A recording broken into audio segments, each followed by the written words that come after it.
Sanibonani sizwe sakithi eSouth Africa. Bafowethu ufele emntwini lo.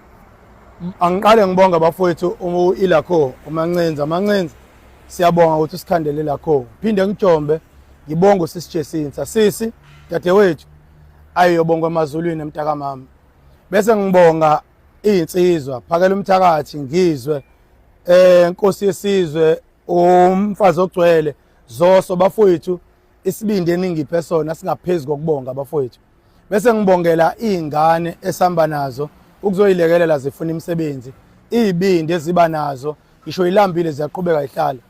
Namhlanje ke bafowethu koLwesithathu lomhla ka17 sitholele abantu abawu63 umsebenzi la Springfield Park. Bazongena nabo kuma comment babonge. Kusukela ngomsombuluko ophelile kuze kuzobe namhlanje sesitholele abantu abawu719 umsebenzi. Shuthi isonto elilodwa elesibili lelesiqalayo.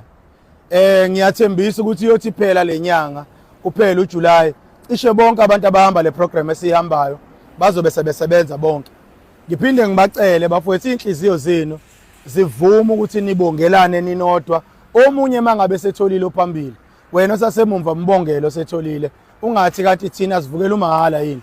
Cabangela thina esuke sivuka singezile ukuzofuna umsebenzi sizofunela nini imisebenzi ngoba imisebenzi ikhona.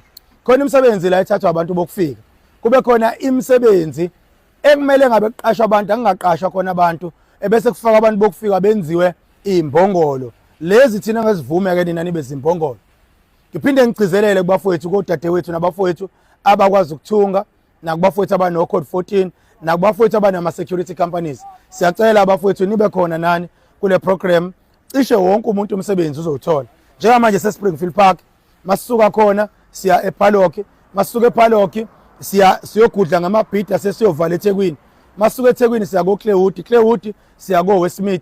Cishe so uhamba yonke iKZN nangakini wena singakafiki siyeza. Usilinde usibekezelele. Kodwa wena imisebenzi lengakini ethathwa abantu bokufika kuzobe yenu. Yonke into eseSouth Africa eyabantu baseSouth Africa. Lilonke ke bafowethu ningakhohlwa sithi abahambe. Ukhona othena abangenamaphepha abahambe. So kwamanje mina ngisathi abahambe. Kunabantu abangibuza ukuthi mhla ka30 kwenzakalani. Leyo mbuzo yonke bafowethu iphekiseni kundabandaba uphakela umthakathi. La kule group enibonayo phambili kumakhanda eMarch umuntu nemuntu nento yakhe ayenzayo. So mina okwami ukuba semumva ngizwe ikhanda elingiphethe ukuthi abafowethu bathini phambili. Umuntu okhuluma ngomhla ka30 ongeyena uphakela umthakathi, ongeyena ongizwe, ongeyena usisijesinti. Lo muntu unamanga. Abantu abanolwazi ngomhla ka30 sengiphendula laba ngibuzayo ilawo makhanda la kuphela abafowethu eMarch. Ngale kwaloko abafowethu ngehlela ngezantsi.